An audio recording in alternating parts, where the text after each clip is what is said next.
সরস্বতী পুজো এলেই বাজারে কয়েকটি বিশেষ সবজি দেখা যায়, যেমন সাদা শিম, সাদা বেগুন। এগুলি সবই এক বিশেষ রান্নার উপকরণ।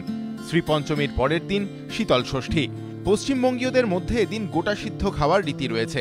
জোড়া শিম, জোড়া কড়াইশুঁটি, বেগুন, রাঙা আলু, নতুন আলু আর শীষ পালং, এই দিয়েই তৈরি হয় গোটা সিদ্ধ। সঙ্গে থাকে মুগ কড়াই। গোটা সেদ্ধতে সমস্ত কিছু 6 রকম করে থাকে। সরস্বতী পুজোর দিন করা হয় এবং আজকে অর্থাৎ শীতল ষষ্ঠীর দিনে ঠান্ডা খাওয়া হয়। শীতল ষষ্ঠী, তাই আগুন জ্বালানো নিষেধ। গোটা সিদ্ধ রান্না হয় সরস্বতী পুজোর রাতেই। পরের দিনের মেনুতে গোটা সিদ্ধর সঙ্গে থাকে পান্তা ভাত আর কুলের টক, সেখানেও আবার সজনে ফুলের ছোঁয়া। শীতল ষষ্ঠীতে পান্তা ভাত আগের দিন রান্না করে রাখা হয়, তারপর কুলের টক, তাতে সজনে ফুল দেয়া, বসন্ত আসছে বলে সবই রান্না আগের দিনে করে রাখা হয়, সেইগুলো খাওয়া হয়।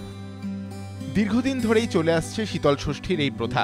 বাড়ির মহিলাদের মাথাপিছু 6 রকম সবজি ছটি করে দিয়ে এই রান্না হয়। কোনো কোনো বাড়িতে আবার সিদ্ধর বদলে গোটা ভাজা খাওয়ারও চল রয়েছে। পিৎজা বার্গারের যুগেও অনেকেই তাড়িয়ে তাড়িয়ে উপভোগ করেন ষষ্ঠীর সেরা স্বাদ। সঞ্চয়ন মিত্র, এবিপি আনন্দ।